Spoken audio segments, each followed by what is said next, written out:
It's like the frogs and the birds are working in shifts. It was the frogs singing all night and the birds going to be singing all morning and all day. So a lot of noise. So you know you're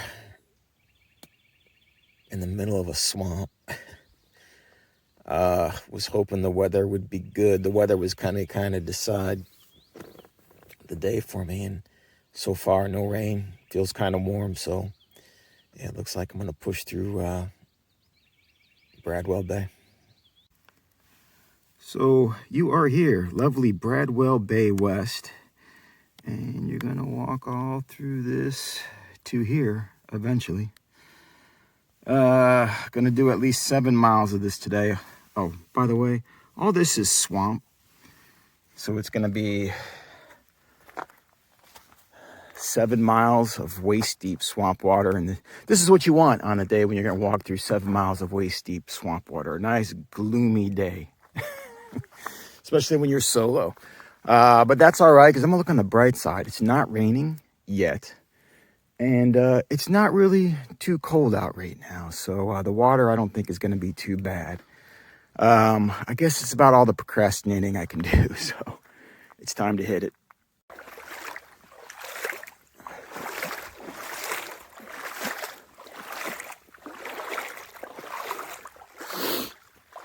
Oh,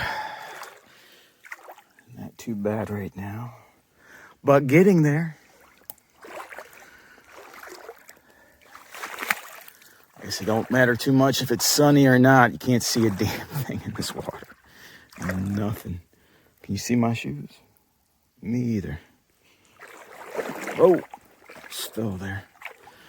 Imagine I'll be quoting my favorite Vietnam flicks all day today. Charlie, don't surf. Gonna have to do something to get through this, right? Or just enjoy the beautiful scenery. What a beautiful day. This doesn't look creepy at all, does it?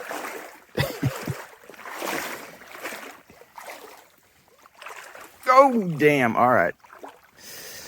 All right. We're getting deep. I'm going to have to put my phone away. Can't afford to drop it. Kind of cool that even in a nasty old swamp, there's a change of scenery to like something more, like your more traditional kind of swamp in here.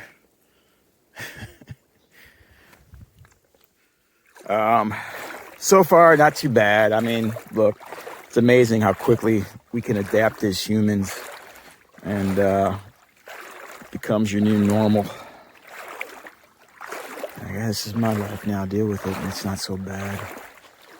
And then the good thing is, once you're in it, you just keep going. You don't even think about going back or going around or any of that crap.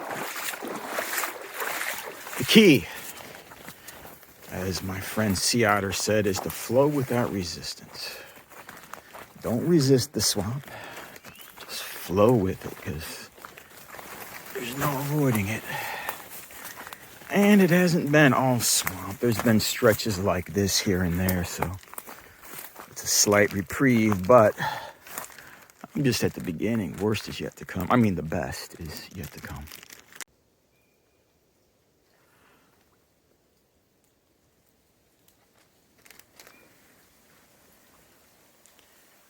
Well, I tell you, it is kind of pretty in here.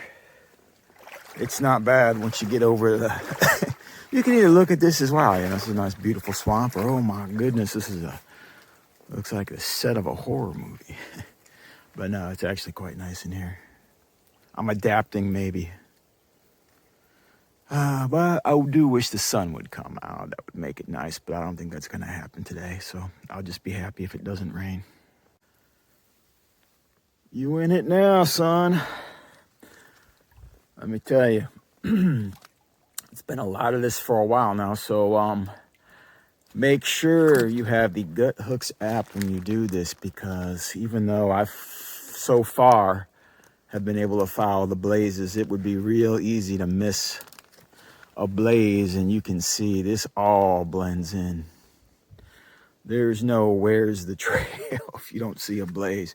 Gut Hooks, even when you're offline, will show your GPS position, so you'll be able to navigate through it That's GUTHOOKS. Make sure you have that app if you do this. Overall, though, this has been a pretty enjoyable day. I'm kind of liking this, believe it or not. It's kind of fun. Whew, just went waist deep there. You got to be kind of careful. There's these deep holes in here that just suck you down. It feels like quicksand. Then you can't get out. It's fun. Well, I was just up to about here.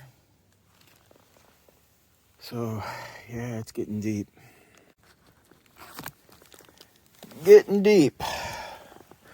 Just sunk down to above waist level there. Oh, man. Hang on. I got to get this phone back. It's tricky because it looks like you're going to be stepping on a bed of leaves and then boom, you sink down to your waist. I got to put this thing away. Whew. A rare reprieve, this fallen tree. It's made a nice little resting stop, but it gets very confusing back there with these blazes. They're like zigzagging now. So I think that's the only way to properly get through this, but it is rather confusing. Still no sun. I haven't seen the sun in days. And, well, it sounds like it might start raining, but it hasn't yet, so I still got that going for me. Anyway, it's been hours of, trudging through the swamp, and I got hours more ahead of me, so I just got to get to it. Oh, I don't know how many more times I'm going to pull my phone out. I was just getting settled here, and then the mud started sinking me in, pulled me under. I fell backwards. My phone was in my hand. It was a goner. Oh, so I'm trying to keep really stable here. But I think there is something to that flow without resistance, because it's like, once you're ankle deep in it, you're like, well, let me see if I can try to still keep my feet dry here and there. But once you accept it, it's no big deal. And it's like, once you're waist deep, stop trying to find, the ground that's going to keep you calf deep. Waist deep, calf deep, what difference does it make? And once you just stop resisting and you just flow with it and accept that waist deep is the new normal, then it's okay. But yeah, the worst is the holes, though. I mean, you'll put your foot right in a deep hole and it'll lurch you forward, and you got to use your sticks to keep you from falling. But yeah, it's been getting deep. Getting deep. Still no sign of the sun. You can come up anytime now.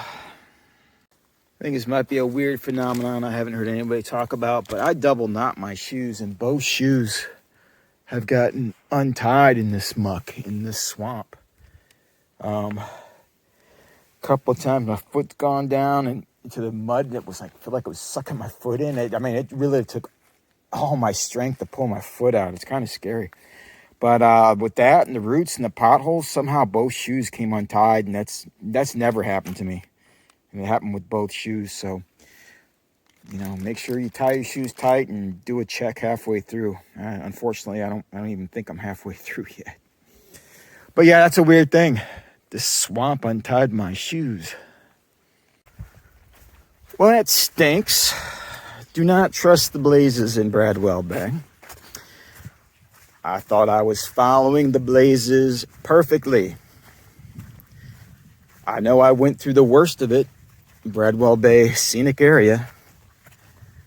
Some point I got turned around and ended up going back the same way I came. So 3 hours later, I pull up gut hooks and it says I'm a mile away from the trailhead that I started from. I said, no, that's not possible. There's got to be something wrong with gut hooks. So I kept following the blazes, and sure enough, stuff started feeling familiar.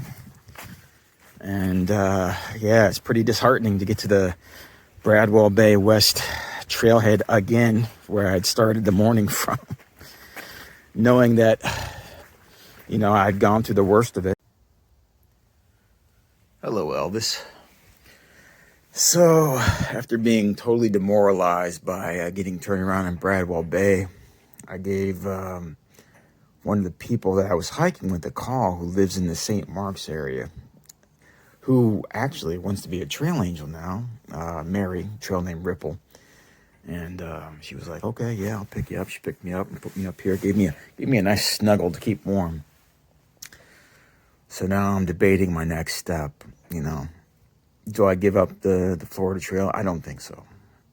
And I'll explain why, you know. I think a lot of it has to do with, you know, you people watching on YouTube. And also, I grew up in Florida and, you know,